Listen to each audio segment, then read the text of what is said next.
toi, Seigneur. Béni soit ton nom, Père. Merci, Béni Papa. soit ton nom, notre roi et notre Dieu. Merci, Papa. Béni soit ton nom éternel. Merci, le rocher des âges.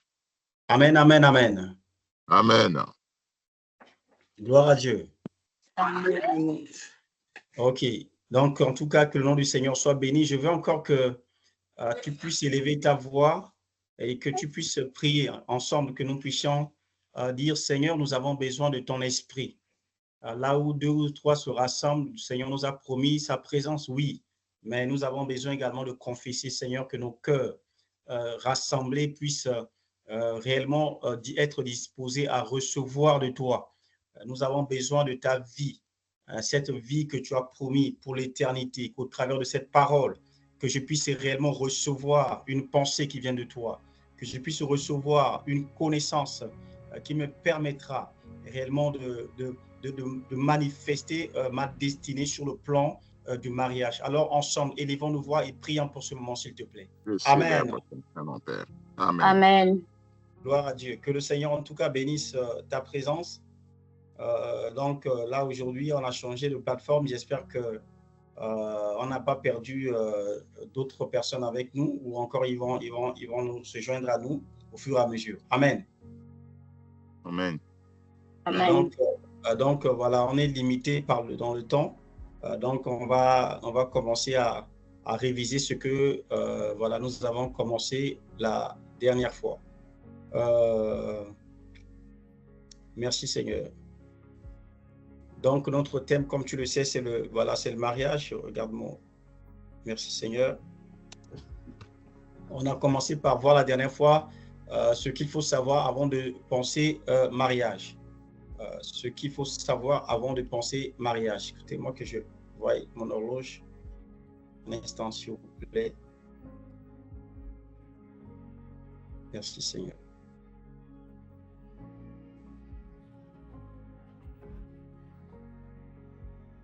Voilà, donc on disait que ce qu'il faut savoir avant de penser mariage.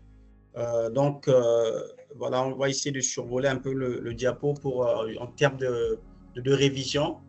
Nous avons vu que le mariage était comme une institution divine. C'est Dieu qui l'a instauré. Ce n'est pas une invention humaine, ce n'est pas un gouvernement, ce n'est pas une société, mais c'est quelque chose que Dieu est l'auteur. Le texte de Genèse 1,24 dit, c'est pourquoi l'homme quittera son père et sa mère et s'attachera à sa femme. Et les deux deviendront une seule chair. C'est un mystère, c'est un mystère.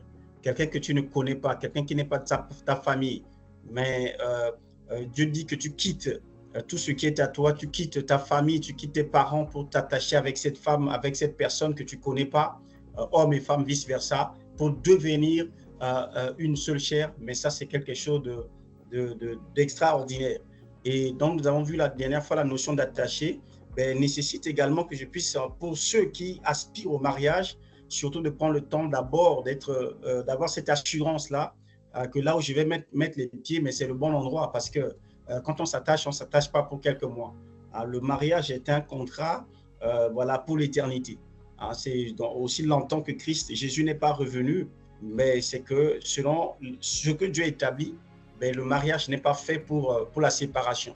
Ce sont les hommes qui ont ramené par la désobéissance le fait que d'aujourd'hui, l'homme et la femme, qui à un moment avaient bien commencé, à un moment se disent que non, toi tu vas à gauche, je vais à droite. Au commencement, il n'en était pas ainsi. Nous avons vu que le mariage, c'est la décision la plus importante après le salut. Donc, voyez-vous, c'est important. C'est après le salut, après la vie éternelle, c'est une question qui est importante. Parce que tu peux avoir la garantie de la vie éternelle, mais si tu es mal accompagné, mais tu peux faire naufrage. Une femme peut te ramener. La Bible nous parle de Salomon, qui a bien commencé, mais les femmes ont détourné son cœur. Donc, la femme peut aussi venir au fait t'empêcher de rentrer dans l'éternité. L'homme aussi, pareillement, peut te ramener au fait à oublier ton Dieu. Donc, voilà pourquoi c'est important, avant de penser mariage, c'est d'avoir en soi également ces pensées-là. Le mariage contient des paradoxes, nous avons vu la dernière fois. Le mariage, c'est à la fois bon, mais c'est comme un couteau qui peut servir à à trancher quelque chose qui peut permettre au fait de faire voilà, une bonne préparation pour la cuisine. Le même couteau également on peut l'utiliser également pour nuire, pour détruire, pour anéantir. Le mariage a des effets.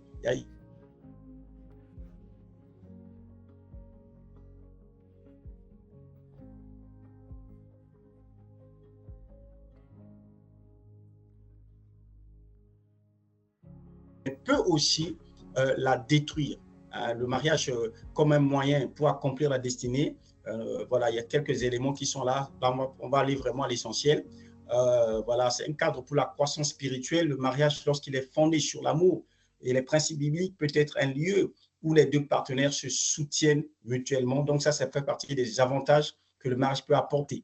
Le mariage également, nous avons vu que ça peut détruire la relation, ça peut détruire la destinée, ça peut empêcher quelqu'un en fait de vivre la volonté que Dieu avait vraiment pour sa vie.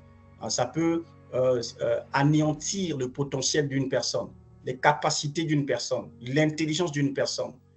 Donc, ça peut vraiment beaucoup nuire à la productivité d'une personne. Est-ce que tu es toujours avec moi? J'ai écouté un bruit. Allô? Ok, merci, ça me rassure.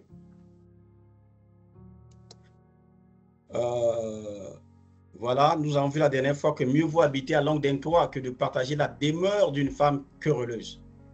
C'est cela.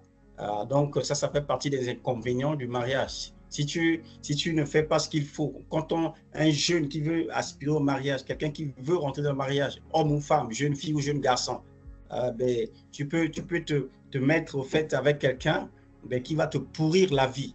Donc, voyez-vous, ça, c'est pourquoi c'est important vraiment de faire ce qu'il faut afin que les méfaits du mariage ne puissent pas, en fait, voilà, que tu ne puisses pas les vivre dans ta vie. Nous avons vu ce texte la dernière fois où, dans Matthieu chapitre 19, verset 10, où les pharisiens abordaient Jésus sur la question du mariage.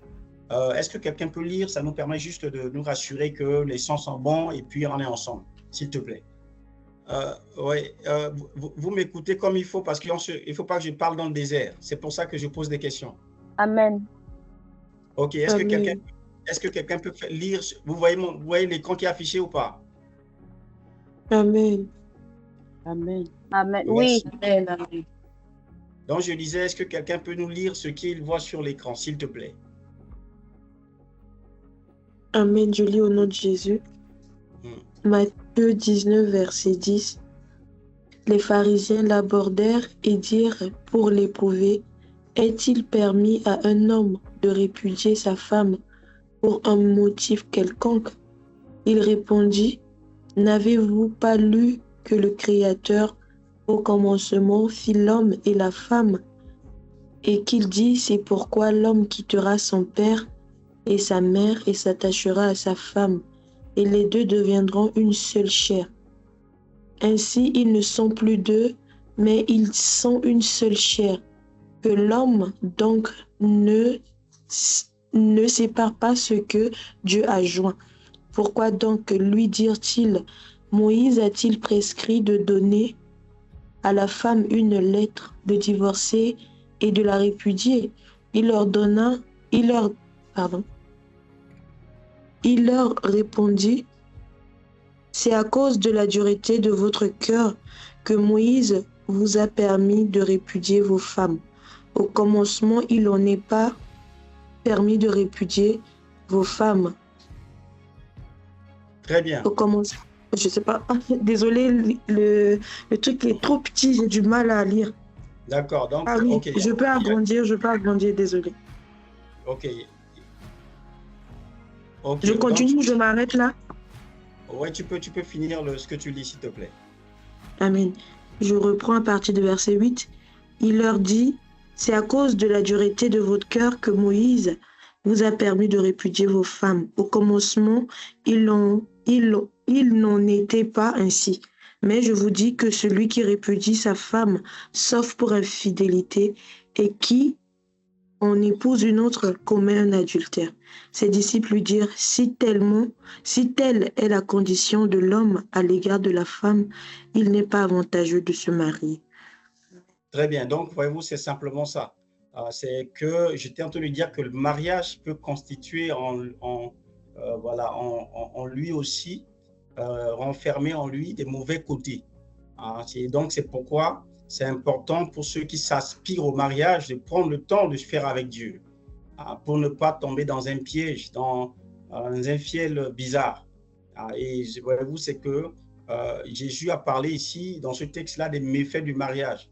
Et donc, ceux qui étaient là, les pharisiens, ont dit, mais si telle est la condition de l'homme à l'égard de la femme, il n'est pas avantageux de se marier. Ouais. Que l'homme donc ne sépare pas ce que Dieu a joint. Pourquoi donc lui dire-t-il, Moïse a-t-il prescrit de donner à la femme une lettre de divorce et de la répudier? Il leur répondit, c'est à cause de la dureté de votre cœur que Moïse vous a prescrit de répudier vos femmes. Au commencement, il n'en était pas ainsi.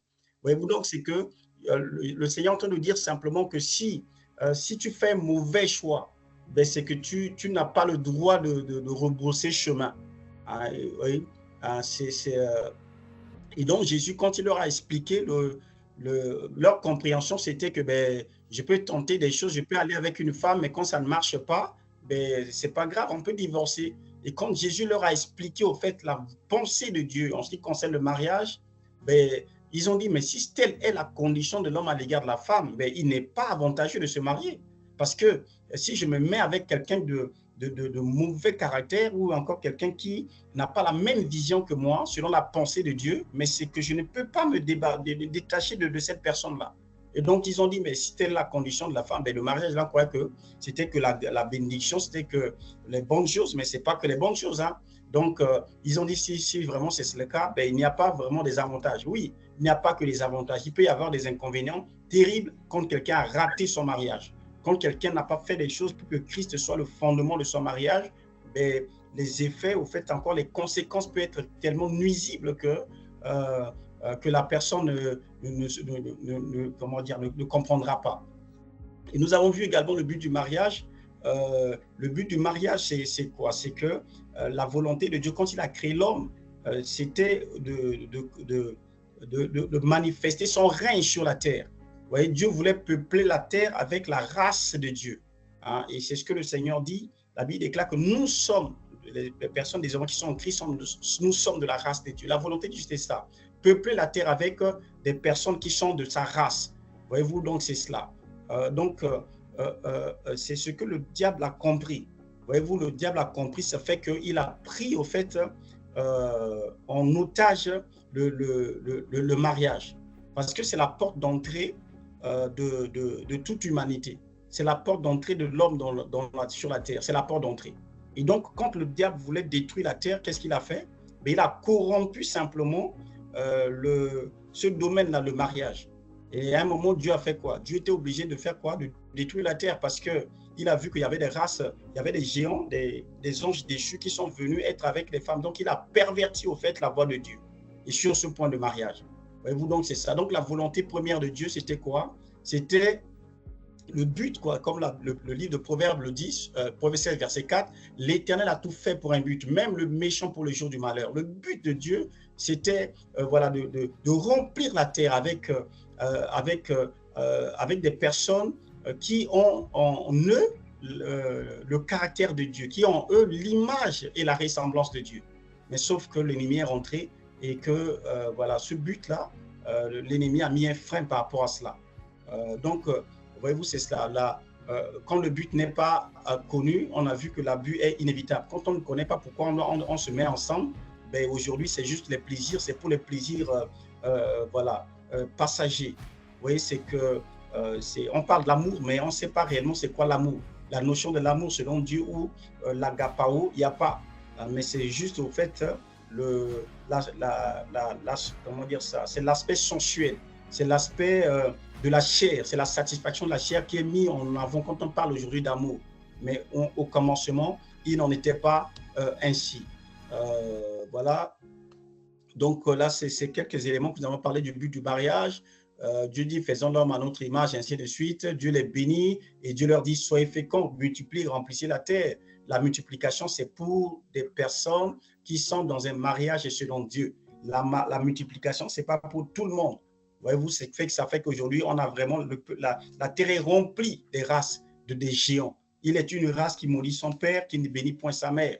Il est une race qui se croit pure et qui n'est pas purifiée de sa sueur. Pourquoi? Parce que simplement, la corruption est rentrée vraiment sur la terre, sur le plan du mariage. Voilà, ça c'est quelques éléments. Ceux qui n'étaient pas là, certainement que voilà, tu prendras le temps d'écouter également la vidéo. Je crois que ça a été enregistré. Donc là, nous sommes en train juste de balayer un peu. Voilà. Voilà, ça tout ça, c'est des révisions. Donc, nous sommes la dernière fois arrivés sur ce point-là. Comment faire de bons choix? Comment faire de bons choix? Donc, nous allons nous appuyer aujourd'hui un peu sur cet aspect-là. Comment faire le bon choix? Comment faire le bon choix? Comment ne pas, pour celui qui aspire au mariage? J'étais en train de dire que cet enseignement-là, c'est qu'il y a plusieurs choses que, par la grâce de Dieu, nous allons voir au travers. Il y en a voilà, qui aspirent au mariage, il y en a qui sont déjà dans le mariage, il y en a qui ni n'aspirent ni ne sont dans le mariage. Mais bien aimé, l'enseignement, c'est important. Voyez-vous, c'est qu'il ne faut pas être, comment dire ça, quelqu'un qui ne pense qu'à soi. Sans ça, moi, aujourd'hui, je dirais que pour moi, c'est déjà fait. Pourquoi je vais passer des journées à dire qu'il me faut des pensées pour enseigner? Voyez-vous, c'est ça, en fait. Il faut penser également aux autres. C'est important de prendre des informations pour que demain, tu sois en mesure également de communiquer ces choses-là aux jeunes qui pourraient être à côté de toi. Le diable est en train de détruire réellement le monde, de détruire la vie des jeunes qui sont dans une confusion. Les enfants qui naissent, ils connaissent même pas qui est Dieu. Ils connaissent pas, ils n'ont aucune information. Pour eux, le mariage, voilà, c'est même à l'école déjà, il me faut un copain. Voyez-vous? Donc, cet enseignement-là, ce n'est pas que forcément pour toutes les personnes qui aspirent ou qui sont dans le mariage, mais ce sont des éléments que nous devons prendre pour que demain, tu sois en mesure de communiquer ces pensées-là à des personnes, des jeunes qui seront autour de toi pour leur dire, faites attention parce qu'il y a un piège quelque part. Amen. Est-ce que quelqu'un peut me lire le livre de Proverbes chapitre 31 qui est sur l'écran, s'il te plaît?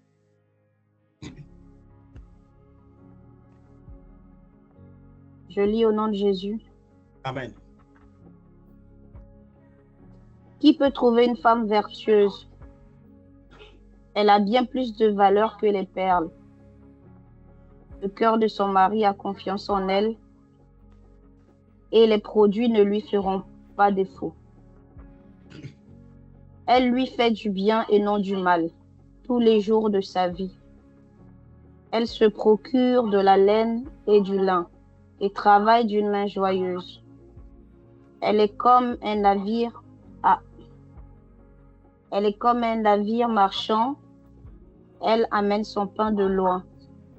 Elle se lève lorsqu'il est encore nuit et elle donne la nourriture à sa maison et la tâche à ses servantes. Elle pense à un champ et elle l'acquiert. Du fruit de son travail, elle plante une vigne. Elle sent de force ses reins et elle a fermé ses bras. Elle sent que ce qu'elle gagne est bon. Sa lampe ne s'éteint point pendant la nuit. Amen. Tu peux continuer? Je continue. Elle met la main à la quenouille et ses doigts tiennent le fuseau. Elle tend la main au malheureux. Elle tend la main à l'indigent. Elle ne craint pas la neige pour sa maison, car toute sa maison est vêtue de cramoisis. Elle se fait des couvertures. Elle a des vêtements de fin lin et de pourpre. Son mari est considéré aux portes, lorsqu'il siège avec les anciens du pays. Elle fait des chemises et les vend, et elle livre des ceintures aux marchands. Elle est revêtue de force et de gloire, et elle se rit de l'avenir. Elle ouvre la bouche avec sagesse, et des instructions aimables sont sur sa langue. Elle veille sur ce qui se passe dans sa maison, et elle ne mange pas le pain de paresse. Ses fils se lèvent et la disent heureuse. Son mari se lève et lui donne des louanges. Plusieurs filles ont une conduite vertueuse, mais toi, tu les surpasses toutes. La grâce est trompeuse et la beauté est vaine. La femme qui craint l'Éternel est celle qui sera louée. Amen.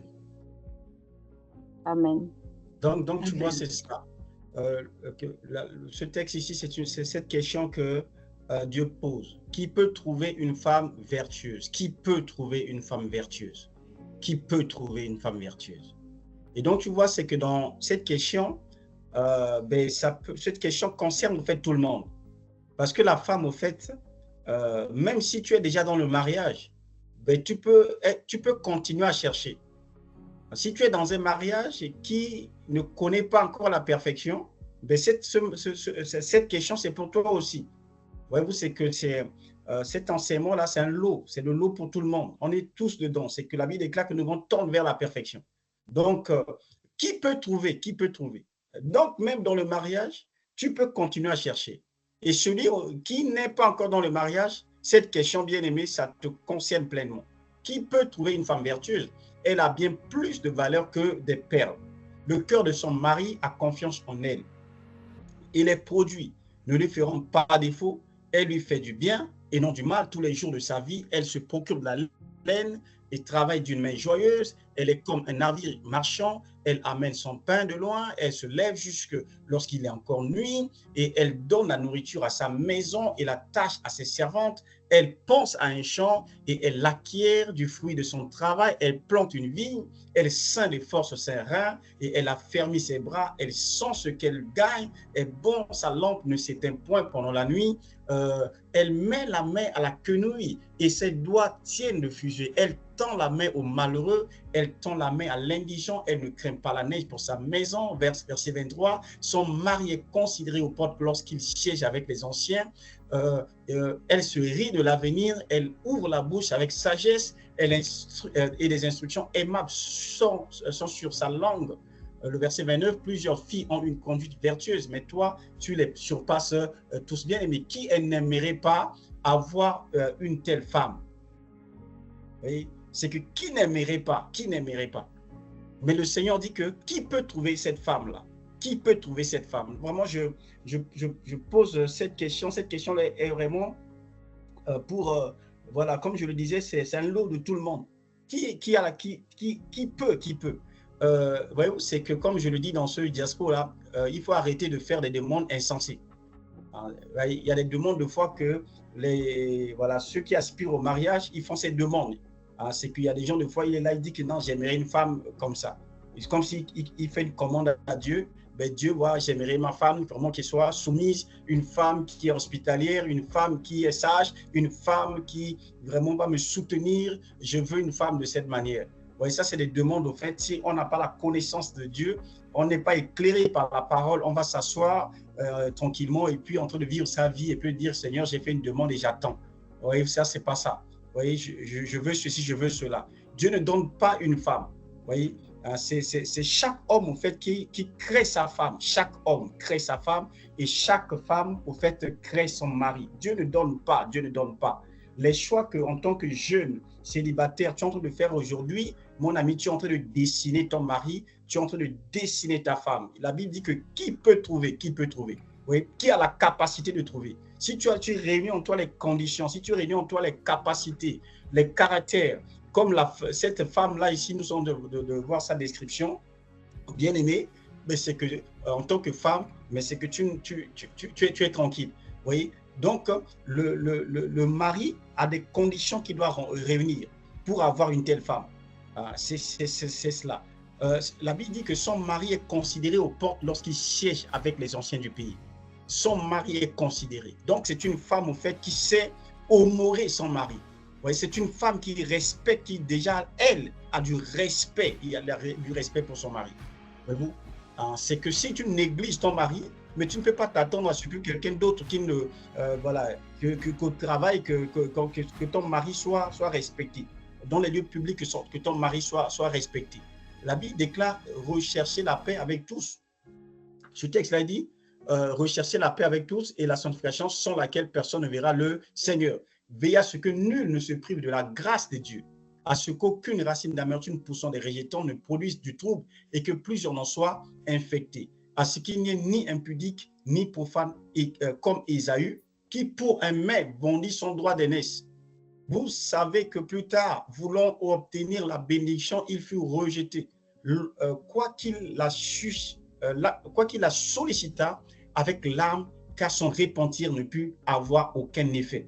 Bien aimé, c'est que en tant que jeune qui aspire au mariage, ça peut être jeune homme ou jeune fille, bien aimé, c'est le temps de faire des choix. Les choix que, comme je le disais, c'est maintenant, par ton attitude, par ton caractère, par le sérieux que tu mets dans les choses de Dieu, par des convictions que tu incarnes. Au fait, tu es en train de concevoir ton futur mari, tu es en train de concevoir ta future épouse. Vous voyez, la Bible dit ici que vous savez que plus tard, voulant obtenir la bénédiction, il fut rejeté, quoi qu'il la sollicita avec larmes, car son repentir ne put avoir aucun effet. C'est pour dire qu'il y a certaines choses que quand on ne fait pas dans le temps, il y a certaines semences que quand tu ne prends pas le temps de s'aimer, alors que c'est le temps de s'aimer, parce que l'Ecclésiaste dit qu'il y a un temps pour toutes choses. Il y a des moments, au fait, quand tu voudras revenir, mais il peut être trop tard. Vous voyez, la Bible déclare qu'il voulait se repentir, Ésaü, quoi qu'il la sollicita avec larmes, car son repentir ne put avoir aucun effet. Vous voyez? Donc, c'est maintenant que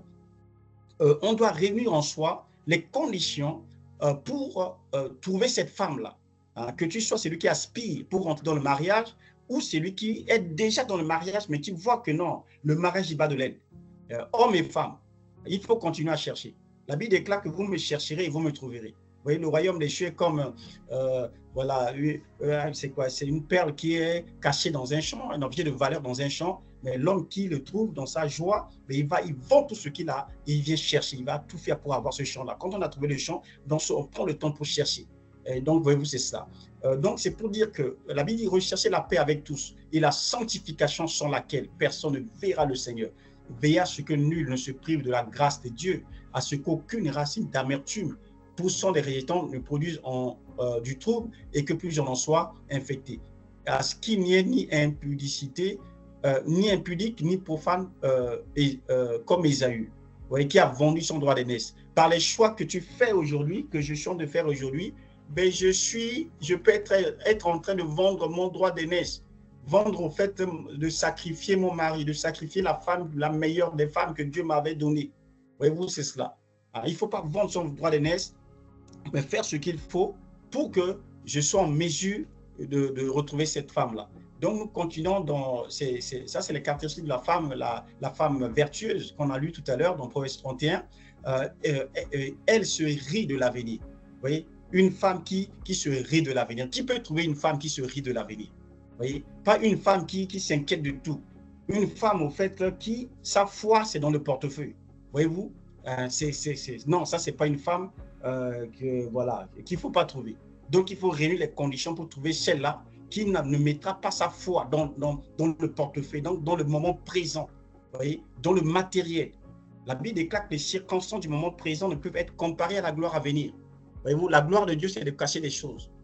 La gloire de Dieu, c'est cacher des choses. Tu peux commencer avec une femme qui n'a rien, mais demain, au fait, tu es surpris de voir que, waouh, au fait, Dieu ouvre des portes d'extraordinaire dans sa vie et que cette femme-là qui n'avait rien devient une source de grâce et de bénédiction pour toi. De même, vice-versa. Un mari aujourd'hui qui peut ne rien avoir, mon ami, avec Dieu, la Bible parlant de Jésus dit, il n'avait ni beauté ni éclat pour attirer les regards.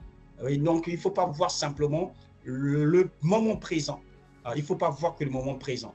Voyez-vous, c'est que la Bible déclare, nous avons dit la dernière fois, c'est par la foi que les parents de Moïse ont vu que le bébé était beau. Comme il était beau, ils l'ont caché. Donc, tu vois, il y a certaines beautés que l'on ne peut voir que par la foi. Le mari n'est pas beau, oui, pour tout le monde, mais pour moi, non. C'est que mon mari, c'est le meilleur. Oui, mon mari, c'est le plus beau. Ma femme, les gens disent que non, elle est laide. Non, mais ça, c'est pour vous. Mais pour moi, avec les yeux de la foi, c'est la meilleure. Oui, je ne vois pas son caractère là. Je ne peux pas me mettre avec toi pour critiquer ma femme. Non, je ne vais pas me mettre avec toi pour parler mal de ma femme. Non, ma femme, c'est la meilleure. Oui, la femme qui n'a... Voilà, donc c'est ce que je disais. La femme qui se rit de l'avenir. Qui peut trouver une telle femme? Le livre j'ai peut-être pas mis le Proverbe 23, verset 17. que ton cœur n'envie point les pécheurs, mais qu'il y ait toujours la crainte de l'Éternel, car il est un avenir, et ton espérance ne sera pas anéantie. Voyez-vous, hein? Dieu est un avenir. Donc, la femme qui se rit de l'avenir, c'est que c'est cette-là qui, au fait, a confiance en l'Éternel. Il sait que Dieu est bon. Ma vie ne dépend pas de l'homme qui est à côté de moi, mais ma destinée est cachée en Jésus.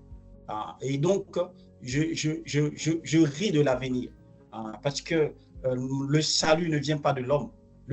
Mon salut vient de l'Éternel. Je lève les yeux vers les montagnes, d'où me viendra le secours. Le secours me vient de l'Éternel. Est-ce qu'on est ensemble? Comme ça, je suis sûr que tu ne dors pas tranquillement dans ton canapé et qu'on est ensemble. Dis-moi Amen. Amen. Merci. Amen.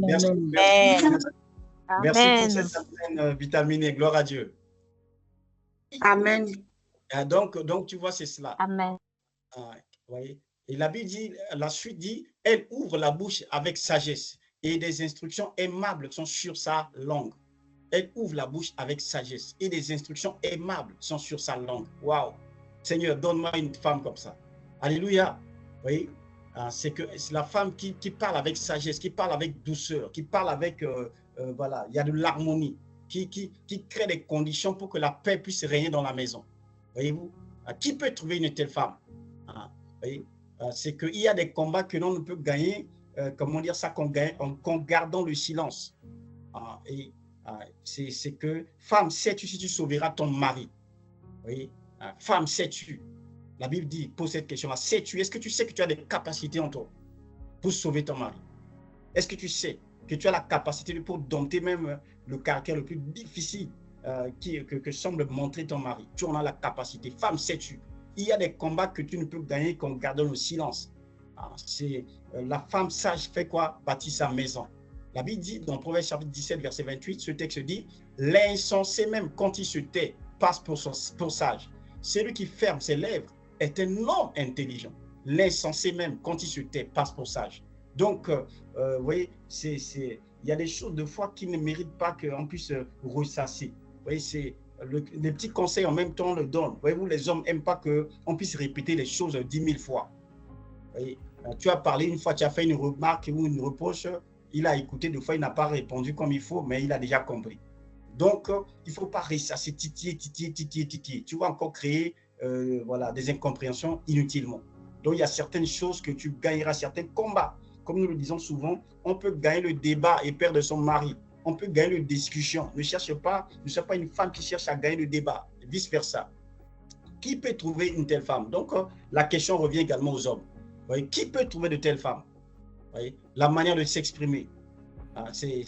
Je reviens, c'est important. Les jeunes voilà, femmes qui sont en promesse, qui ne sont pas encore mariées, la manière que tu parles je sais pas, aux personnes qui sont à côté de toi, toi-même, tu dois te dire, est-ce que vraiment je réunis vraiment les conditions pour avoir un mari? Oui. Oui. Oui. La femme de nature doit être douce. Les hommes aiment les femmes qui sont douces. Donc, si tu aspires à avoir un bon mari qui ne va pas te donner des coups, mon ami, c'est que, ami avec eux, c'est que tu dois apprendre à être une sœur qui a la douceur, oui, qui sait répondre aux frères, qui sait répondre aux personnes qui sont à côté de toi.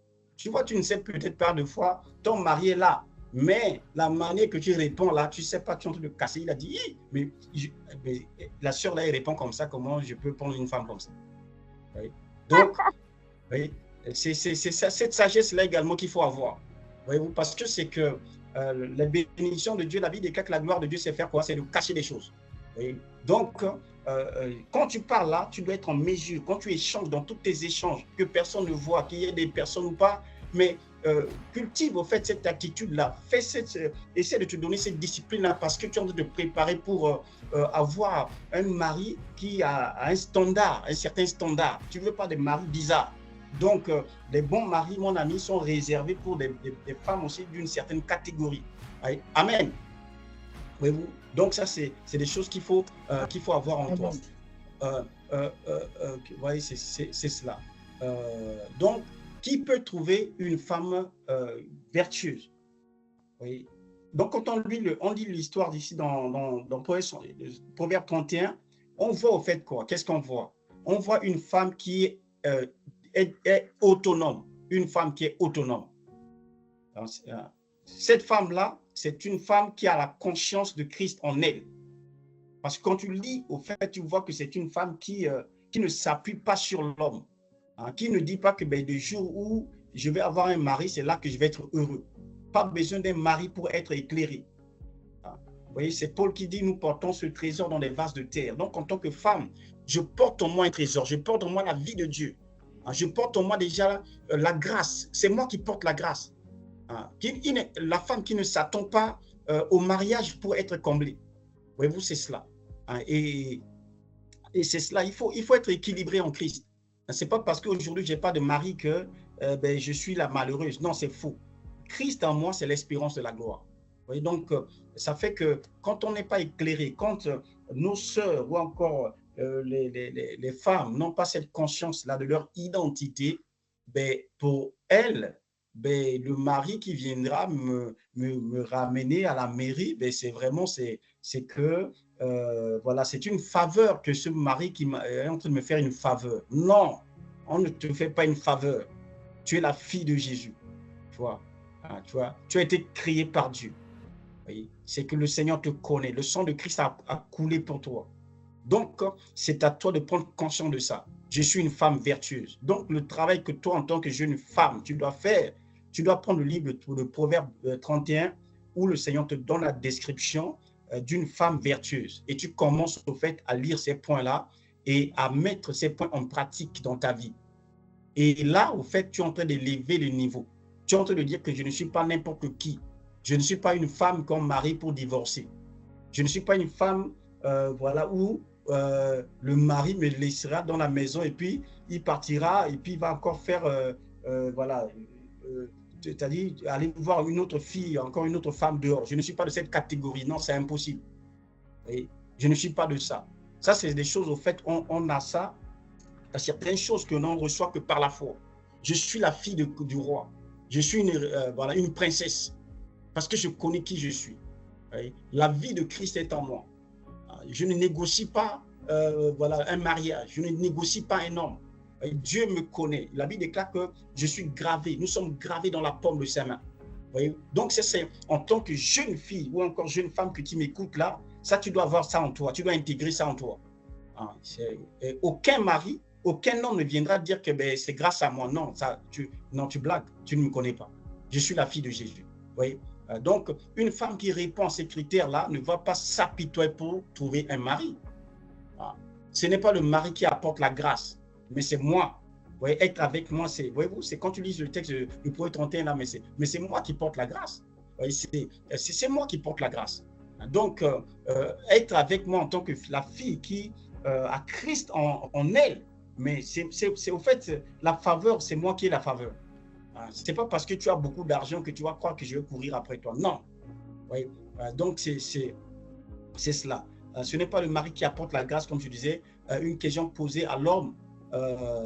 Voilà, la question, qui peut trouver une femme vertueuse?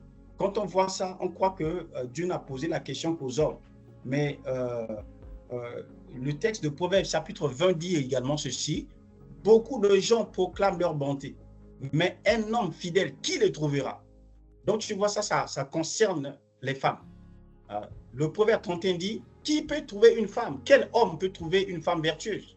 Le Proverbe 20 ici dit, mais un homme fidèle, qui les trouvera? Oui, donc, au fait, Dieu ne donne pas un bon mari. Dieu ne fait pas un bon mari, il dit que non, toi, c'est parce que tu as demandé ça, je te donne un bon mari. Ou encore la femme, on va dire que non, c'est la femme qui dit que voilà, Dieu donne un bon mari. Vice versa, l'homme aussi, Dieu ne donne pas une bonne femme. Qui peut trouver? La question est posée aux deux entités, et à la femme et à l'homme. Qui peut trouver une femme vertueuse? Et l'autre ici, dans le Proverbe 20, il dit, mais un homme fidèle, qui les trouvera? Donc, en tant que femme, le travail que tu dois faire, c'est de réunir les conditions pour trouver le meilleur des maris. Le meilleur des maris n'aimerait pas avoir une femme bizarre, une femme au fait non soumise, une femme au fait qui n'est pas obéissante. Le meilleur des maris aimerait avoir au fait une femme de sa catégorie, vous voyez, qui va avoir la même vision, la même conviction que lui. De même aussi, la meilleure des femmes n'aimerait pas être avec un bandit, voyez-vous, n'aimerait pas avec un mari qui a des pensées bizarres. Il est en train de dire je t'aime ici, mais dans sa tête il dit on va essayer pour voir. On va aller au mariage là pour lui que non, on verra. Vous voyez? Donc il est en train d'essayer, mais il n'a pas de conviction. Donc c'est vice-versa. Donc la Bible dit là, qui peut trouver une femme vertueuse? Et de l'autre côté, il dit également en tant que femme, il dit mais un homme fidèle, mais qui le trouvera? Donc voyez-vous, c'est que si nous comprenons ça, au fait, on va avoir des mariages merveilleux, des mariages glorieux, des mariages au fait entre des princes et des princesses.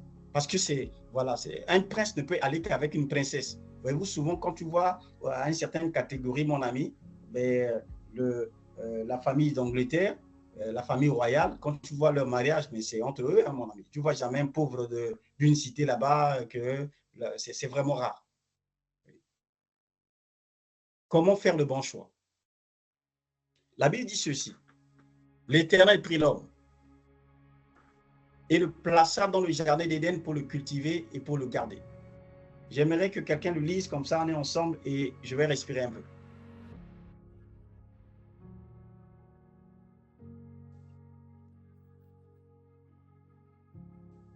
J'ai lu la parole de Dieu. Amen. Genèse 1, verset 15. L'Éternel Dieu prit l'homme et le plaça dans le jardin d'Éden pour le cultiver et pour le garder. L'Éternel Dieu donna cet ordre à l'homme, tu pourras manger de tous les arbres du jardin, mais tu ne mangeras pas de l'arbre de la connaissance du bien et du mal, car le jour où tu en mangeras, tu mourras. L'Éternel Dieu dit, il n'est pas bon que l'homme soit seul, je lui ferai une aide semblable à lui. Très bien. Voilà, le verset 21, s'il te plaît. Le verset 21, oui. Alors l'Éternel Dieu fit tomber un profond sommeil sur l'homme qui s'endormit. Il prit une de ses côtes et referma la chair à sa place. L'Éternel Dieu forma une femme de la côte qu'il avait prise de l'homme et il l'amena vers l'homme. Et l'homme dit, voici cette fois celle qui est os de mes os et chair de ma chair. On l'appellera femme parce qu'elle a été prise de l'homme. C'est pourquoi l'homme quittera son père et sa mère et s'attachera à sa femme et ils deviendront une seule chair. L'homme et sa femme étaient tous deux nus et ils s'en avaient point honte. Amen. Amen. Merci Seigneur.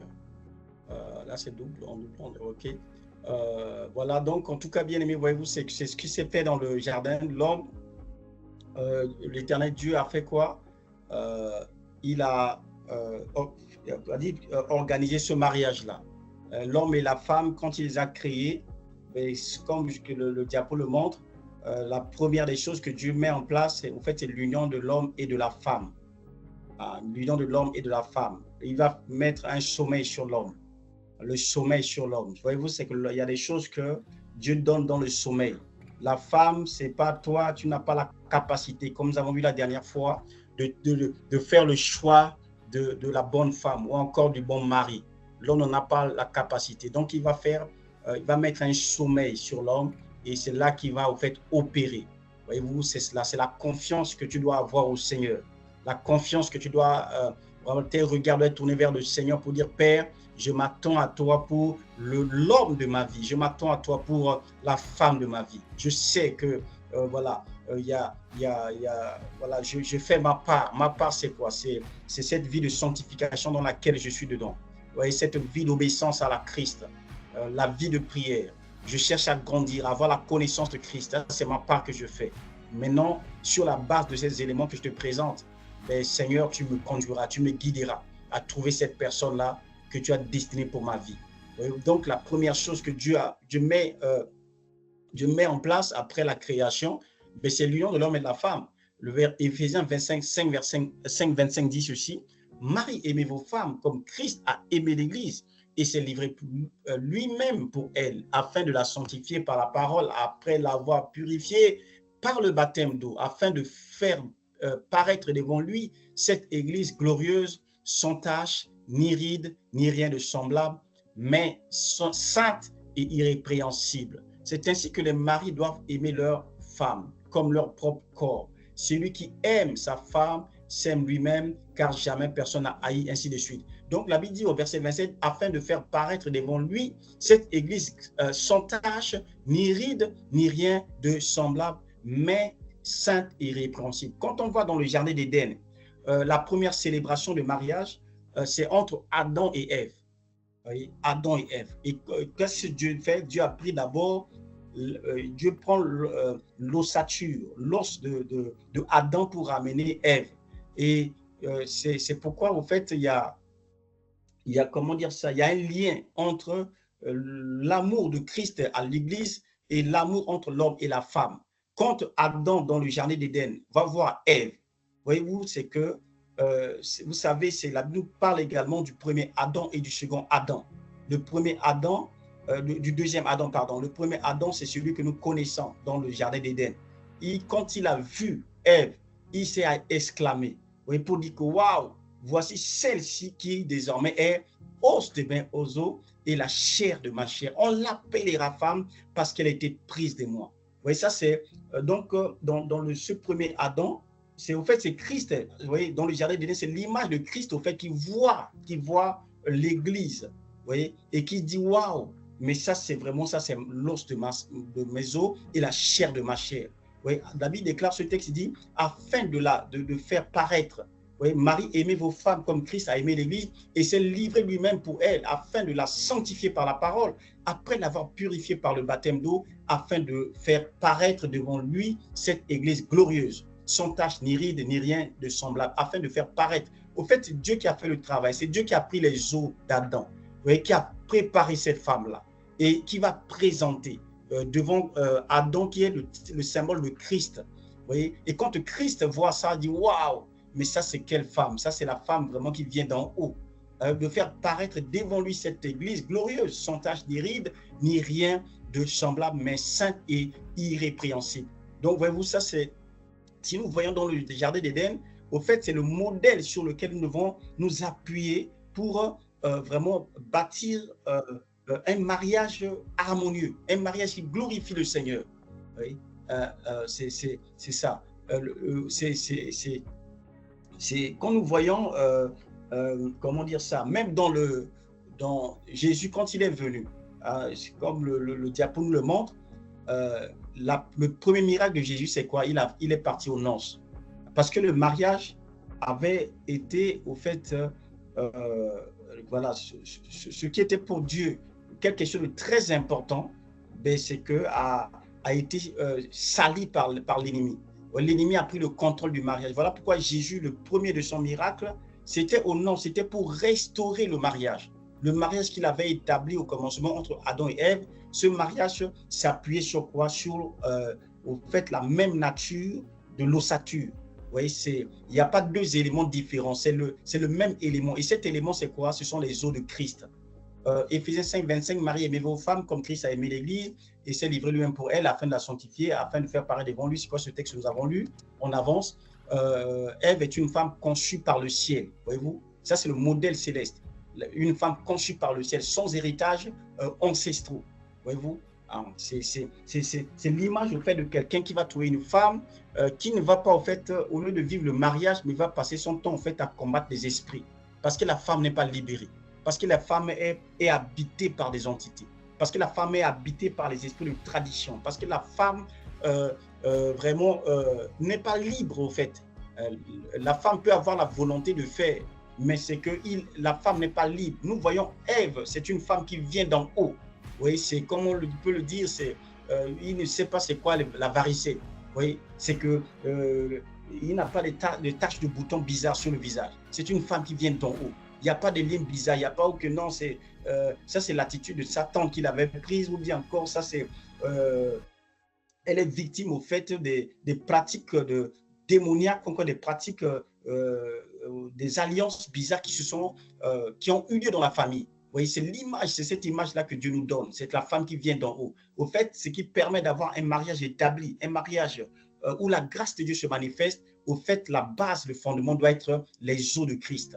Donc, les os d'Adam, c'est quoi? C'est le premier Adam, c'est l'image de Christ qui allait venir, que le Seigneur nous a montré dans le jardin d'Éden. Il n'y a pas autre moyen, il n'y a pas autre stratégie. Il n'y a pas, c'est pas la chance, au fait. Se marier, c'est pas une question de chance. Si tu as cette mentalité-là, il faut oublier ça. Oui. Tant que tu as en toi les ossature de Christ, si tu as en toi Christ en toi, mon ami, c'est que tu auras un mari. Et un mari également qui aura l'ossature de Christ en lui. Romains 7, verset 14, verset dit, nous savons en effet que la loi est spirituelle, mais moi je suis charnel, vendu au péché. Donc il y a des femmes de foi qui te diront que non, mais voilà, je suis vraiment, je sais que la loi est bonne. Je veux être douce, mais je n'arrive pas. Je veux répondre avec douceur, mais vraiment, je n'arrive pas. Moi, il faut que de temps en temps, il faut que je crie. Donc, de temps en temps, il faut que je crie. Donc, tu vois, c'est que c'est plus fort qu'elle. Parce qu'elle est habitée, Elle est habitée par des entités. La Bible dit, si je fais ce que je ne veux pas, je reconnais par là que la loi est bonne. Il y a des femmes, il sait que non, la loi est bonne. Il sait qu'il faut être soumise. Oui, je sais, il vient à l'église, il écoute bien la parole, mais elle est habitée par des entités. Et maintenant, ce n'est plus moi qui le fais, mais c'est le péché qui habite. Je trouve donc en moi cette loi, quand je veux faire le bien, le mal est attaché à moi, car je prends plaisir à la loi de Dieu selon l'homme intérieur, mais je vois dans mes membres une autre loi. Il y a beaucoup de mariages au fait où voilà, c'est que les entités s'imposent au fait. Et tu crois que c'est la femme, c'est pas la femme. Tu crois que c'est le mari, c'est pas le mari. Mais l'erreur, c'est simplement, ils sont rentrés dans le mariage. Oui. De telle femme, au fait, ce n'est pas le mari qu'il avait besoin. Elle avait besoin d'abord de la délivrance. Le mariage, ce n'est pas pour tout le monde. Oui. Ça fait que ça devient, au fait, un théâtre d'incompréhension, un théâtre de dispute. Parce que ce sont des entités qui sont là. Une femme qui n'est pas libérée, ou encore un homme qui n'est pas libéré, ce dont ces personnes ont besoin d'abord, c'est d'être libéré, c'est prendre le joug de Christ. Oui, c'est cela. Oui, donc voyez-vous, c'est cela. Donc, je disais tout à l'heure que le mariage dans le jardin d'Éden, le modèle sur lequel tu dois t'appuyer, est conçu à partir d'un seul élément. Adam et Ève ont tous les deux la même structure osseuse, celui d'Adam. On a pris les os d'Adam pour créer Ève. Donc, Ève et Adam, ils ont la même ossature. Adam égale à l'image de Christ. Donc, le squelette humain, comme tu le sais, joue un rôle fondamental dans le fonctionnement du corps. Le squelette sert de support principal au corps. Il maintient la forme du corps. Il permet aux muscles et aux tissus vraiment de s'y attacher. C'est ce qui permet que nous tenons debout, c'est le squelette. Et ce qui fait que beaucoup de mariages ne tiennent pas, c'est parce qu'il n'y a pas de squelette. Le squelette doit être Christ, c'est l'ossature, les os d'Adam.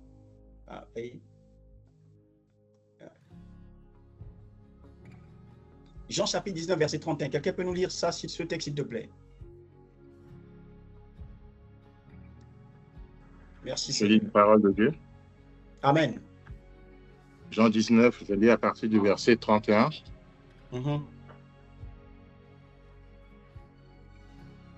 Dans la crainte que le corps ne restasse sur la croix pendant le sabbat, car c'était la préparation. Et ce jour de sabbat était un grand jour.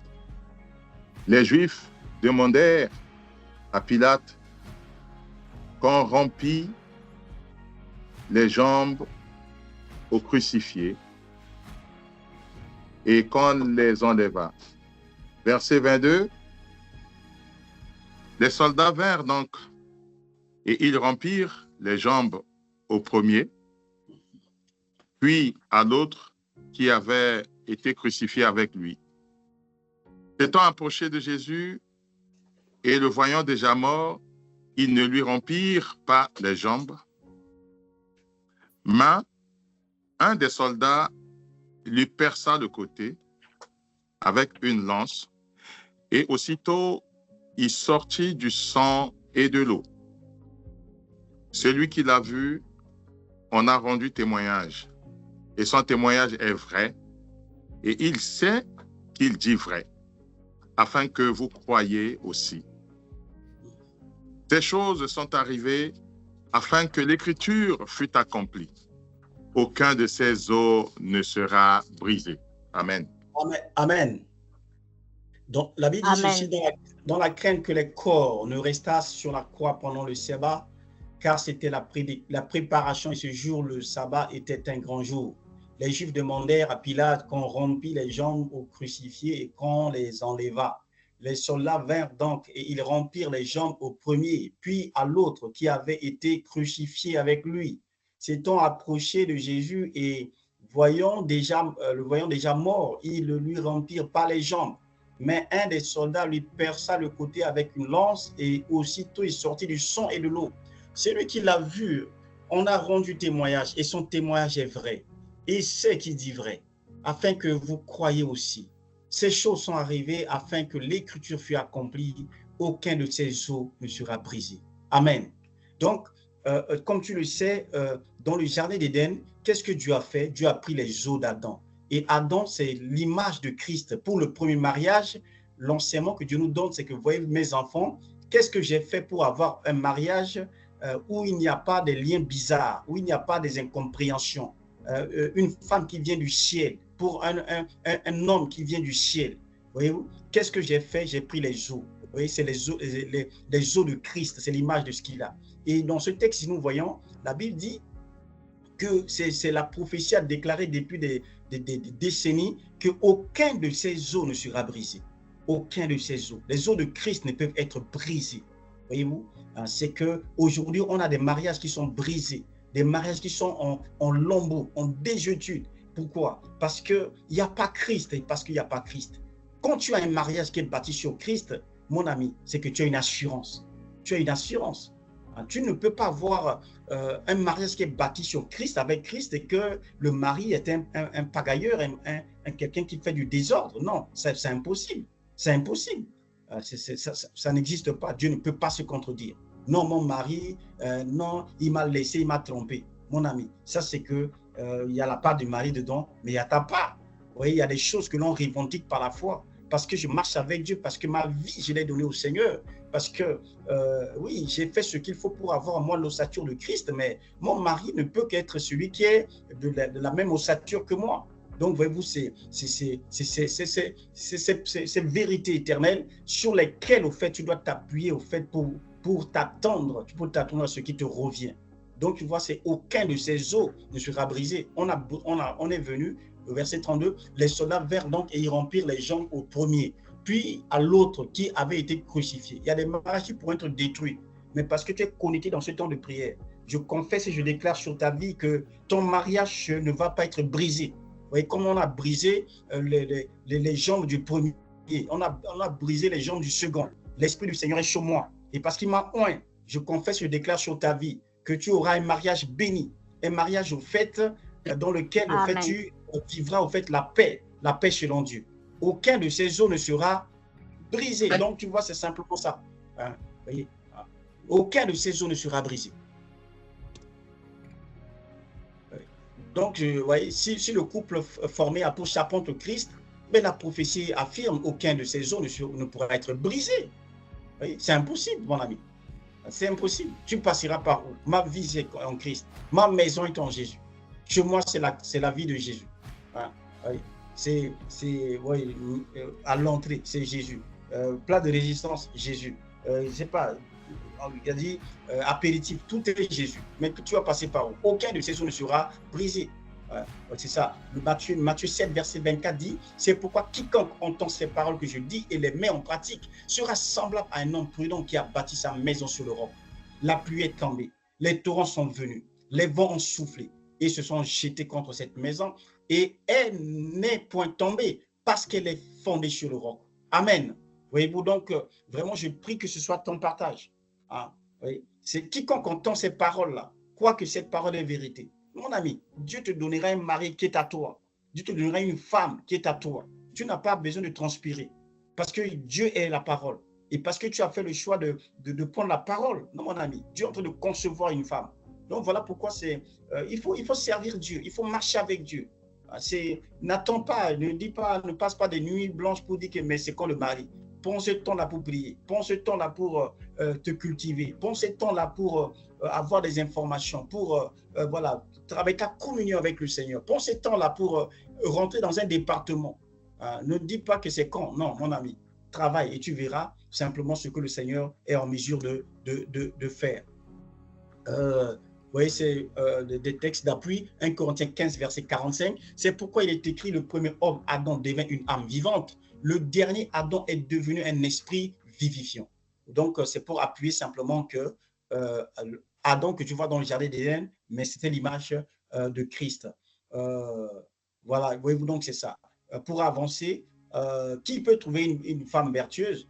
Ben, nous avons vu que la première chose dans le jardin d'Éden, l'Éternel a fait quoi? L'Éternel prit l'homme et le plaça dans le jardin d'Éden. Vous voyez, il a placé l'homme dans le jardin d'Éden. Donc, c'est là, l'homme était en train de faire quoi? De travailler le jardin. L'homme était en train de s'occuper des affaires de Dieu. Et c'est Dieu qui va l'interrompre. C'est Dieu qui va lui dire que non, mais toi, que je vois, donc ça fait un moment que tu travailles. Ça fait un moment que tu t'investis. Ça fait un moment où tu as laissé de côté les petites choses et que tu te focalises. Ton cœur est tourné vers moi. Moi, je vois ton attitude, je vois comment tu as grandi. Alors, pour toi, il n'est pas bon que tu sois seul. Voyez-vous, qui peut trouver une femme vertueuse? Mais c'est celui qui est dans la présence de Dieu. L'Éternel prit l'homme et le plaça dans le jardin d'Éden. Donc, en tant qu'homme, mon ami, la clé, c'est ça. La clé, c'est le service de Dieu. La clé, c'est l'amour de Dieu qui doit être dans ton cœur. L'espérance ne trompe au point, car l'amour de Dieu est répandu dans le cœur. Si l'amour de Dieu est répandu dans ton cœur, mon ami, c'est que, vous voyez, Dieu se souviendra. Il viendra comme Adam pour dire, vous voyez, mon fils, ben, il n'est pas bon que tu sois seul. Vous voyez, donc, tu vois, c'est que les hommes, comme nous le disons souvent, tous les hommes ne sont pas aspirés au mariage. Tout le monde n'est pas candidat pour le mariage. Aujourd'hui, on marie des jeunes garçons, des jeunes filles. Hein, parce que la personne dit que non, ben, j'ai fini ce diplôme, j'ai fini mes études, j'ai une maison, j'ai une voiture, j'ai un travail, j'ai l'argent, mais il me manque une femme. Il me faut rajouter la femme. Non, tu n'es pas dans la présence de Dieu, tu dois rester célibataire. Parce que tu vas au fait avoir demain la race des géants. Tu vas polluer la terre avec des races, des enfants voilà, qui ne sont pas soumis. Parce que toi-même, tu n'as rien à donner aux enfants. Voyez-vous, c'est cela.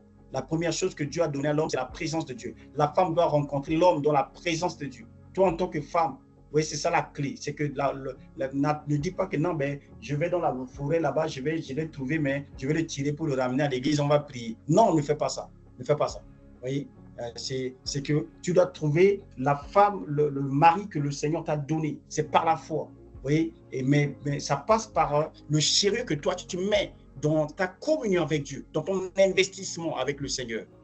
Ta maison doit être un lieu de prière. Ton cœur doit être au Seigneur. Et tu verras simplement que le Seigneur va se manifester.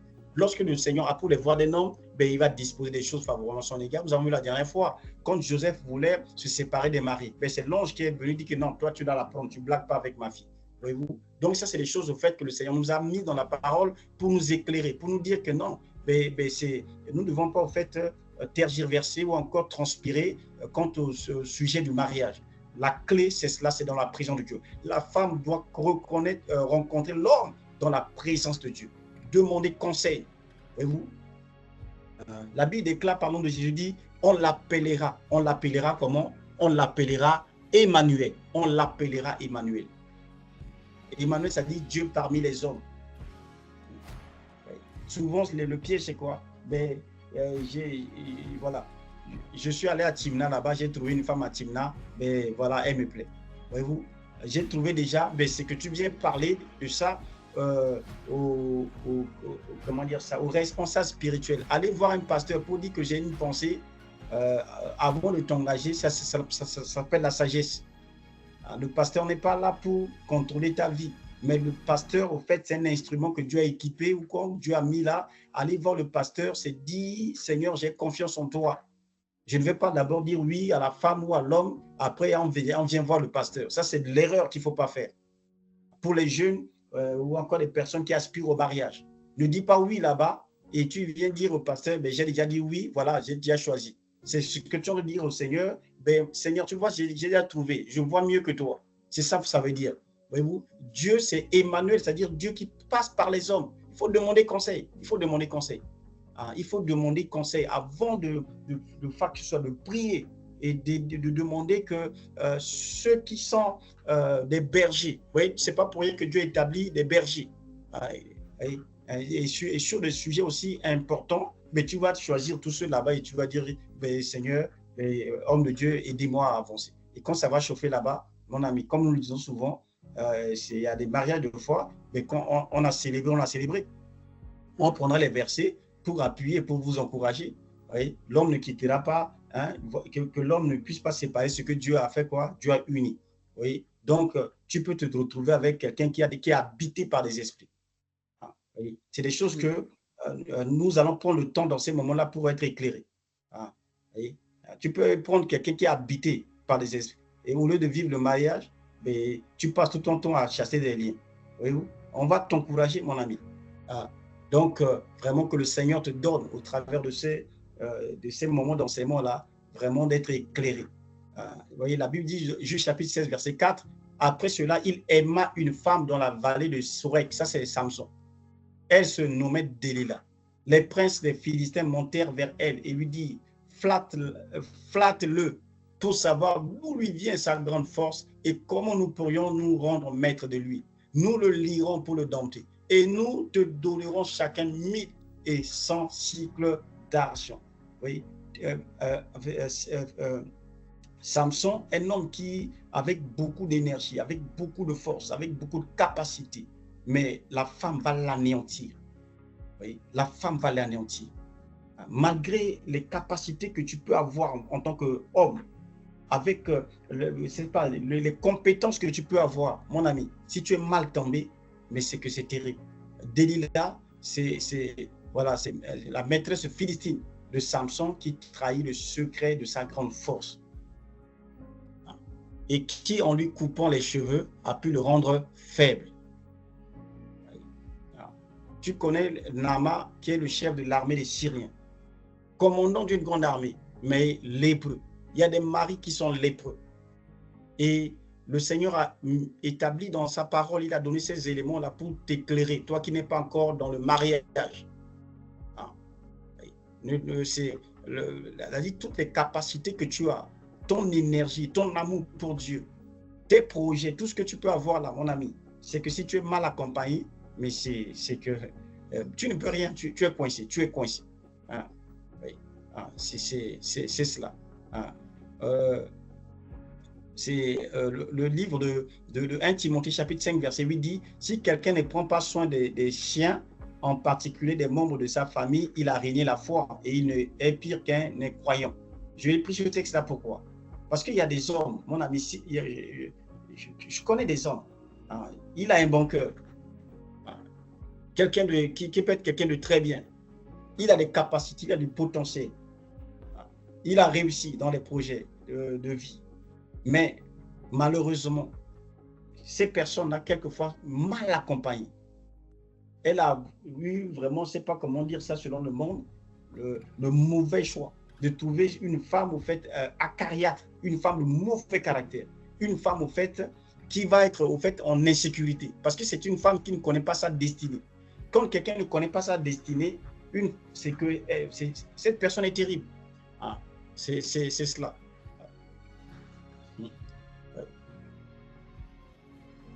Quand quelqu'un ne connaît pas sa destinée, une femme par exemple qui ne connaît pas sa destinée et qui va être avec un mari qui est béni, mais au fait il va polluer, il risque de polluer les relations de cette femme, de ce mari-là. détruire tous ceux qui sont autour. Pourquoi? Parce que comme elle est insécure, elle va faire quoi? Elle est insécure, au fait, le mari c'est à moi, son argent c'est à moi, tout ce qui est à lui c'est à moi. Donc c'est que le mari, toi aussi, tu es coincé malgré ton bon cœur. Oui, malgré ton bon cœur. Donc c'est des choses au fait qui doivent au fait nous enseigner. Vice versa. Même les femmes aussi c'est pareil, ils peuvent être piégées par un mari bizarre. Tu veux ouvrir la maison, mais le mari dit que non, chez moi personne ne vient. Et donc, voyez-vous, c'est quelques éléments qui peuvent nous permettre au fait, ou encore peuvent te permettre à toi qui aspire au mariage de vraiment faire attention à cela. Amen. Amen. Amen. Merci.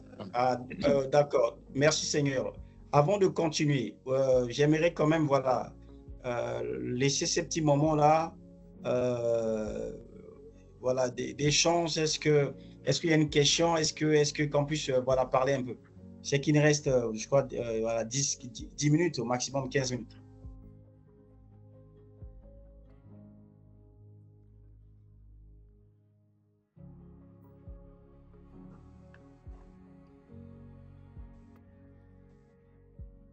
J'aimerais juste commenter une partie que l'apôtre avait mis l'accent dessus sur les livres de Proverbes parlant de la femme vertueuse et parlant d'un homme fidèle. Simplement pour dire que ces deux personnes existent réellement, de nos jours encore, ça existe, même si d'aucuns pensent qu'il n'y a personne de parfaite. Je dis, en Jésus-Christ, ces hommes fidèles existent et ces femmes vertueuses existent selon le modèle que Christ même a payé le prix à la croix. Et cela ne peut qu'être donné à un Adam qui est resté dans le jardin pour cultiver le jardin, c'est-à-dire un homme célibataire qui s'attend au Seigneur, qui s'attend déjà à remplir les conditions. Qui peut trouver cette femme vertueuse? Cette femme vertueuse existe parce que dans l'inconscience ou bien dans l'invisible, cette femme existe, ce que Dieu a déjà préparé. Elle est soumise, elle est à l'œuvre du Seigneur, elle est dans une église, elle est dans une bonne famille chrétienne et elle attend aussi réellement un homme fidèle qui est aussi en préparation, qui est dans le jardin, qui s'occupe des affaires du royaume. Donc, ces deux personnages existent. Alors, il suffit que l'une ou l'un ou l'autre remplisse simplement les conditions et Dieu va, Dieu va préparer leur rencontre. Mais malheureusement, quand les conditions ne sont pas remplies d'un côté ou de l'autre, c'est là où le mari devient un mari intercesseur ou bien la femme devient une femme intercesseuse. Comme les philosophes disent, que la Bible dit que celui qui trouve une femme trouve le bonheur, mais celui qui trouve une mauvaise devient philosophe. Donc, il philosophe toute sa vie. Il ne fait que se poser la question et tu deviens intercesseur parce que tu es chrétien au lieu d'être adorateur, adorer, louer Dieu. Donc, pour nous qui nous sommes déjà engagés, c'est vivre sous la grâce. S'il y a des choses à réparer, c'est en allant à la croix. Mais la grâce abondante est pour ceux qui s'attendent encore au Seigneur. Je pense que l'occasion est à saisir. Même si hier, ça n'a pas marché et qu'aujourd'hui, tu prends les enseignements, le conseil qu'on donne par l'aide du Saint-Esprit, c'est que nos amis ivoiriens disent que comme Gaou n'est pas Gaou, mais c'est le deuxième qui est complètement Yata. Donc, si tu ne fais pas les choses auparavant et qu'il y a eu échec, mais tu ne peux pas aller encore de l'échec à l'échec.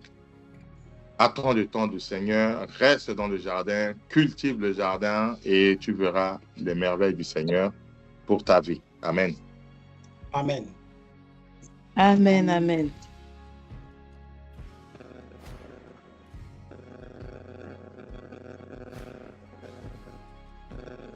C'est quelqu'un qui parle. C'est quand même...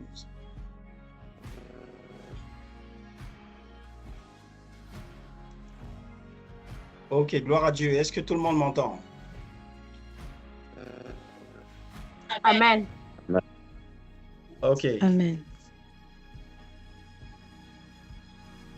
Est-ce qu'il y a une autre question où voilà, il y a un cas pratique, mais voilà, c'est que j'aimerais qu'on voie ce cas pratique, mais ça nécessiterait un peu plus de temps. Donc, je crois que on pourra en parler pour la prochaine fois. Moi, j'ai une question, s'il te plaît. Oui, vas-y, oui. Alors, en fait, vous avez dit tout à l'heure que lorsque on a comme projection ou on a une idée, en fait, de venir voir l'homme de Dieu avant de parler avec la personne concernée. Et en fait, j'avais une question par rapport à ça. Si une personne est prise par ses émotions, il vient vous voir directement en disant bah, j'ai une telle personne en vue, etc., etc. Et après échange, vous montrez à cette personne que, après échange, en fait, la personne comprend que c'est pas la personne qui lui correspond. Et on va dire quelques temps après, il se dit ah, là, normalement, c'est la bonne personne pour moi. Et en fait, des fois, la personne, elle peut avoir l'appréhension de dire est-ce que je vais revenir encore voir le serviteur de Dieu? Ça fait comme si j'étais quelqu'un qui tâtonne tout le temps sur le mariage, etc., etc. Donc après, l'image, ça peut être, je sais pas comment dire, ça peut être comme quelqu'un qui tâtonne, qui sait pas où être en place. Donc toujours, il va sortir, après repartir. Ah, je vais prendre quelqu'un d'autre. Le serviteur de Dieu, j'ai peut-être que telle personne en vue, etc. Après, vous allez dire, bon, je pense pas que c'est la personne qui correspond. Après, il revient encore, etc., etc. Donc ça fait que cette personne va se dire peut-être que, bah, en fait, vaut mieux pas choisir de moi-même, mais se dire que est-ce que vraiment c'est la bonne solution de venir tout le temps sans réellement être sûr, en fait. Donc voilà, c'était ça ma question. D'accord, très bien. Ok. Bonsoir, apôtre. Je peux, c'est la sœur Esther. Oui, bonsoir, oui. Tu peux parler. Je voulais intervenir par rapport à ce que le diacre il a dit.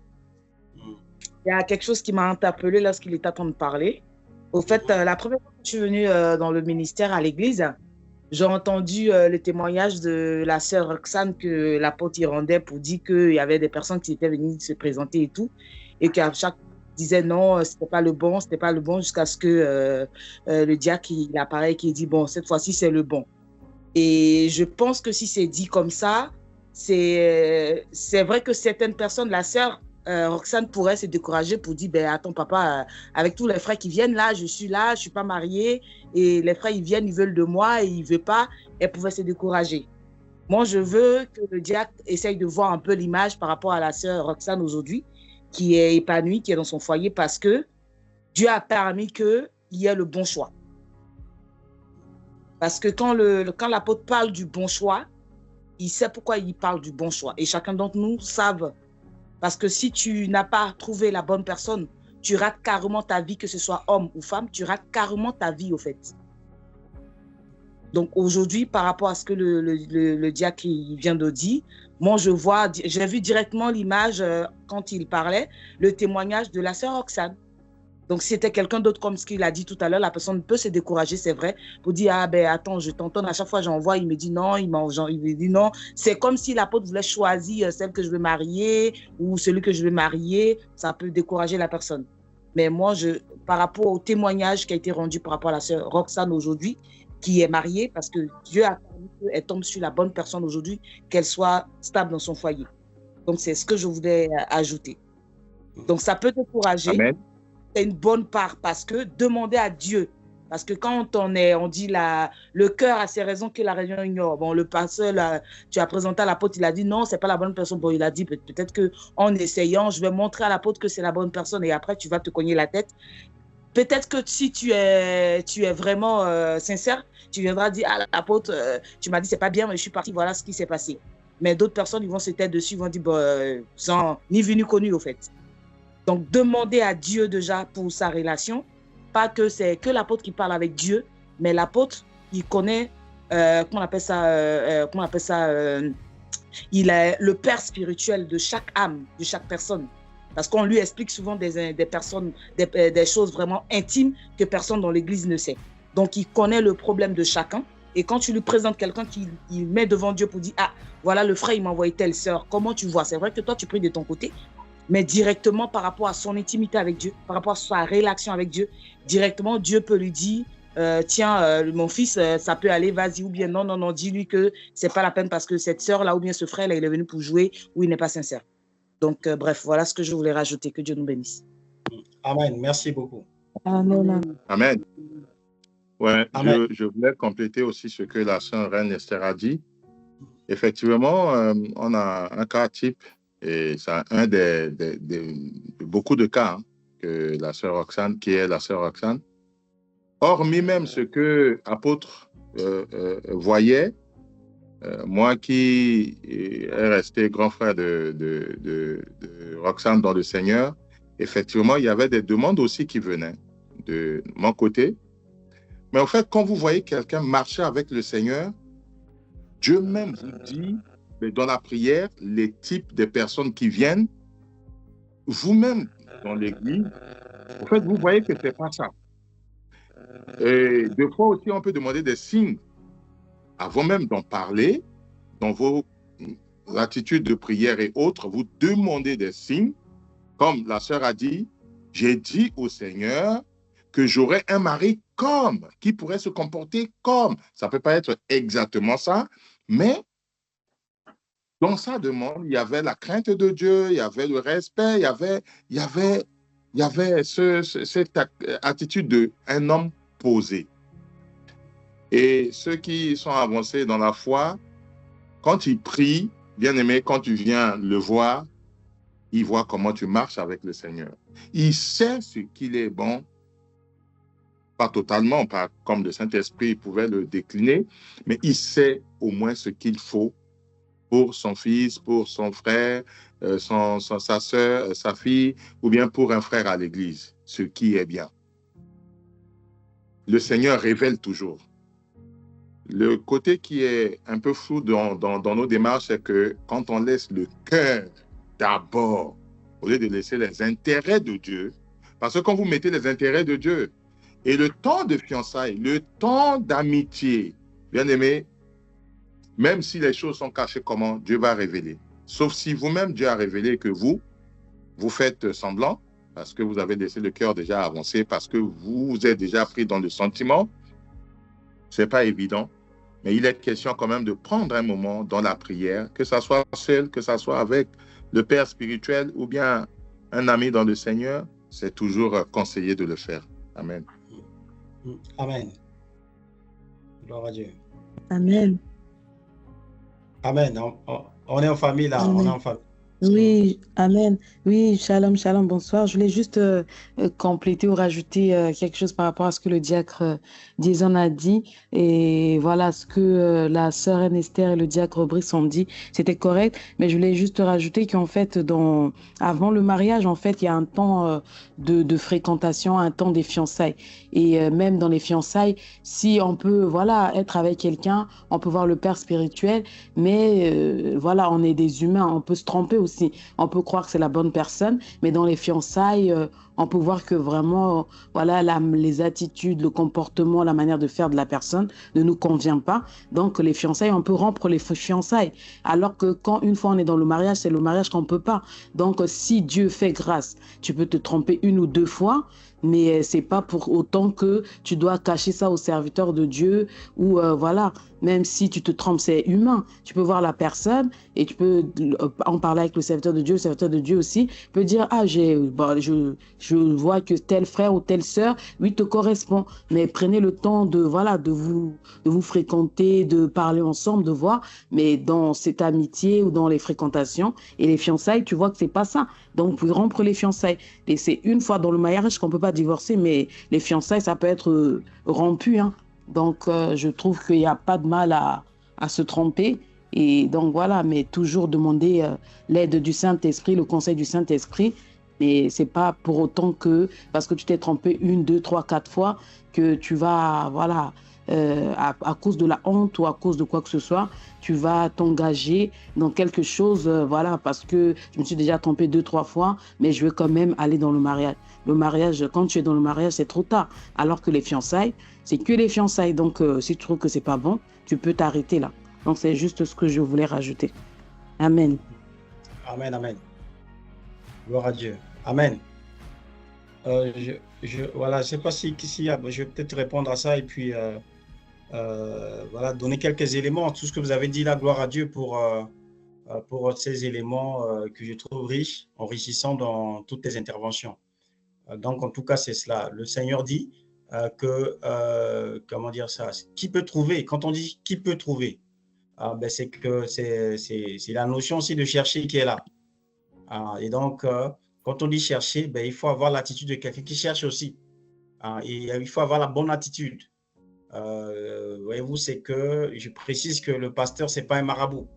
Et le pasteur, c'est pas, voilà, c'est pas un marabout que ben, je vais le voir et puis voilà, il saura me dire, automatiquement me dire que c'est lui ou c'est pas lui. Non, le rôle du pasteur, c'est pas de choisir, dire que ben, celui-là, toi, tu vas faire un casting pour dire que toi, tu vas avec celui-là. Non, c'est pas ça le but.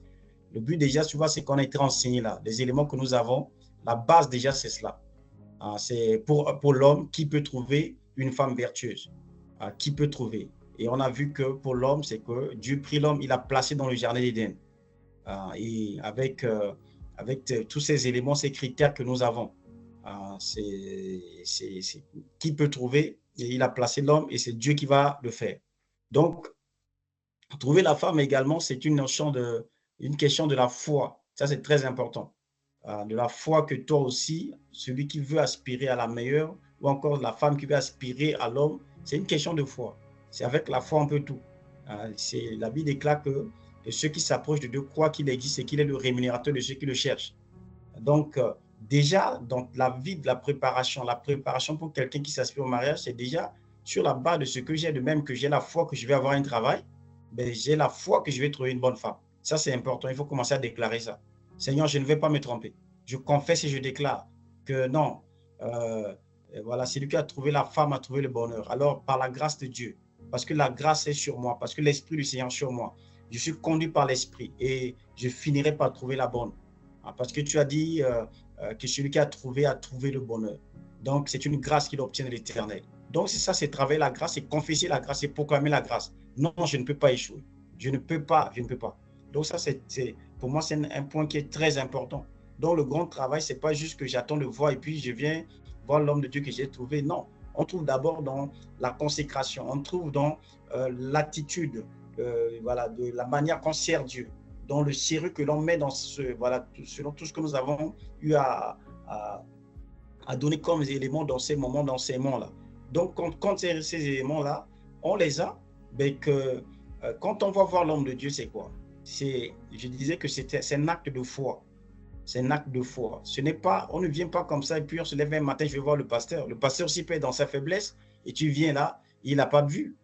C'est qu'il y a Élie qui disait que l'amertume est dans le cœur de cette femme-là, mais Dieu ne me l'a pas montré. Donc ça, c'est aussi important. Le mariage, c'est pas aller à la boulangerie pour acheter une baguette. C'est une question de la vie. Donc, avant de venir voir l'homme de Dieu, déjà, c'est que il y a une vie de prière qui est derrière. Et quand on va voir l'homme de Dieu, c'est quoi? Ça fait partie de la vie de prière. Je disais que Dieu, c'est Emmanuel, c'est-à-dire Dieu parmi les hommes. C'est que je ne vais pas voir l'homme, je ne veux pas voir un homme, mais je veux voir Dieu au travers de cet homme-là. Ça, c'est très important. Donc, Seigneur, tu conduiras toutes choses. Et quand on vient, c'est là qu'on a disposition, l'homme de Dieu pourra te conduire et te donner des éléments sur la base de la parole de Dieu, les outils que tu pourras avoir pour t'aider, parce qu'il y a aussi l'expérience, c'est pas pour rien que Dieu établit des personnes qui sont là. Donc, aller voir un pasteur, c'est quoi? C'est dire Dieu, je ne sais pas choisir. C'est ça, en fait, le plus important. Dieu, je ne sais pas choisir. Et je te fais confiance. Et tu as établi un serviteur de Dieu. C'est David qui disait que l'Éternel est mon berger. Je ne manquerai de rien. Vous voyez, l'Éternel est mon berger. Et nous aussi, en tant que serviteurs de Dieu, qu'est-ce que Dieu a fait? Dieu nous a établis comme berger. Tu vas être en mesure de dire également que non, l'apôtre Silas, c'est mon berger. Et par conséquent, Seigneur, c'est toi qui l'as établi. Je ne manque, je vais trouver une bonne femme. J'irai le voir là en tant que berger. Et je ne manquerai de rien. Hein, je ne manquerai de rien. Je suis conduit par l'Esprit. L'homme de Dieu que je veux voir, c'est mon Père. C'est lui que tu as établi là.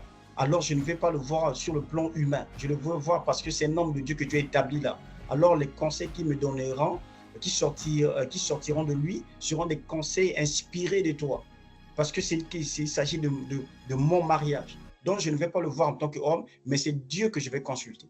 Voyez-vous? Donc, quand on a cette mentalité, cette pensée-là, mon ami, tu ne cacheras pas, tu ne viendras pas parler à la sœur là-bas avant de lui dire je veux voir si ça marche ou pas. Donc, je disais entre là, c'est une question de chercher. Quand on cherche, mon ami, on n'a pas trouvé, mais ça, c'est pas le bon, mais ça, c'est au fur et à mesure, on avance et on finira par trouver. Donc, en tout cas, c'est cela.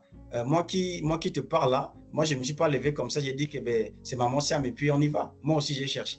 Oui? Et je l'ai cherché avec les hommes de Dieu.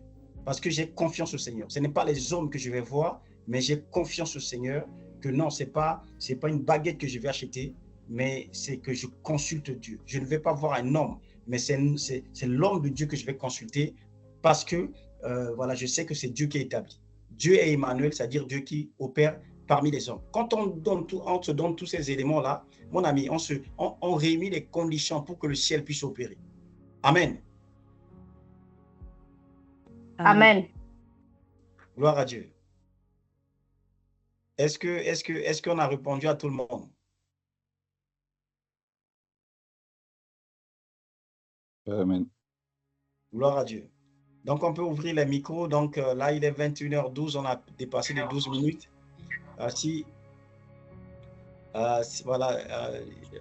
Voilà, j'espère que ça a été le cours. Si Dieu fait grâce, la prochaine fois, le cas pratique que nous voulons voir, là, on va rentrer désormais dans le cas pratique.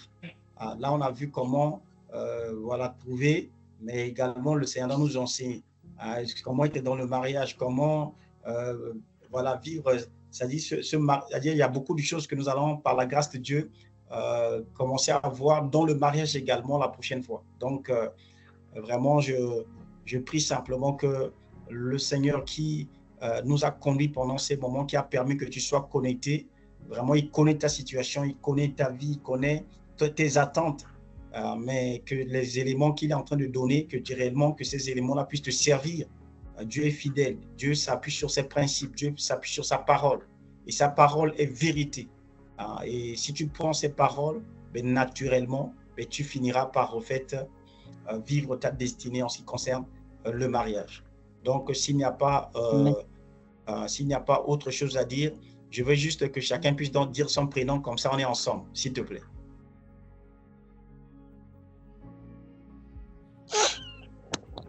Jacob Brice. Gloire à Dieu. Sœur Thérésia. Sœur Thérésia, la diaconesse Sophie, soyez bénie. Amen. Sœur Ernestine. La sœur Natacha. Sœur Natacha, gloire à Dieu. Maman Berthe. Maman Berthe, sois bénie. Amen. Sœur Belvia. Sœur Belvia, amen. Frère Toussaint. Frère Toussaint, sois béni. Le couple d'Emma. Couple d'Emma, soyez béni. Amen. Jack Christ. Jack Christ, sois béni.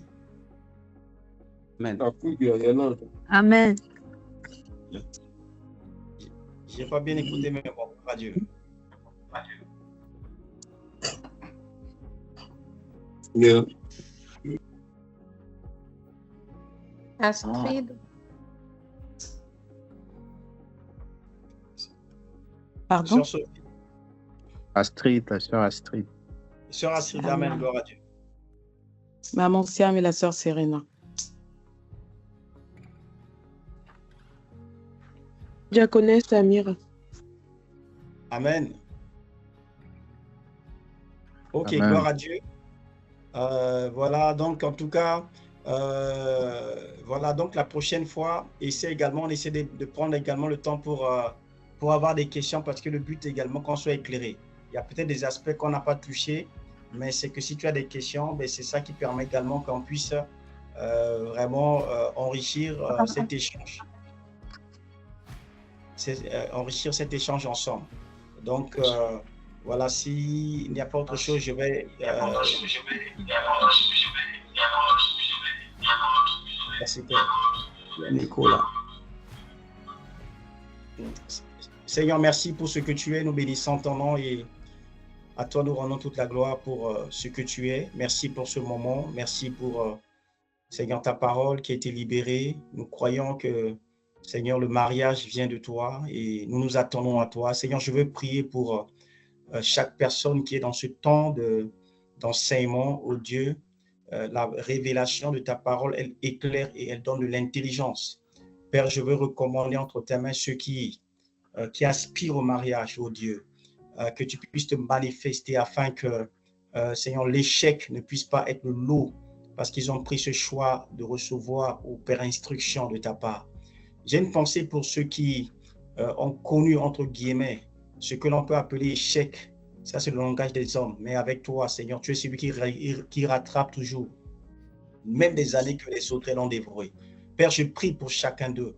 Je prie que tu puisses te manifester, qu'au travers de ces moments, oh Dieu, Père, que tu te manifestes afin que ces vies qui étaient brisées sur le plan du mariage soient restaurées au nom de Jésus. Père, j'ai une qui sont dans le mariage et qui traversent des moments difficiles où l'ennemi est en train de vouloir s'imposer. Seigneur, je prie que, alors que nous sommes entretenus sur ce sujet, que ta main puisse opérer et que la restauration, Seigneur, Que tu as fait pour moi. Merci parce que tu es Dieu. Merci parce que je le crois, qu'au travers de nos vies, dans ce ministère, Seigneur, tu te manifestes afin que les mariages, Seigneur, oh Dieu, puissent voir le jour et selon ta volonté, non pas la volonté des hommes, mais nous nous attendons à toi, Seigneur, que le ciel soit ouvert et que la grâce de Dieu sur ce domaine-là, Seigneur, puisse se manifester au milieu de nous. Père, nous te bénissons, nous t'exaltons pour ce temps merveilleux, béni que nous avons passé avec toi. Reçois notre connaissance. Nous scellons par le sang de Christ toutes les grâces que nous avons reçues alors que nous étions là dans ta présence. Nous t'aimons, Père, et nous t'adorons. Dans le nom de Jésus, nous avons prié et que toute l'Église dise Amen. Amen. Amen. Amen. Amen. Amen. Soyez richement bénis. Et mettez-vous dans la paix du Seigneur. Soyez bénis. Amen. Amen. Amen.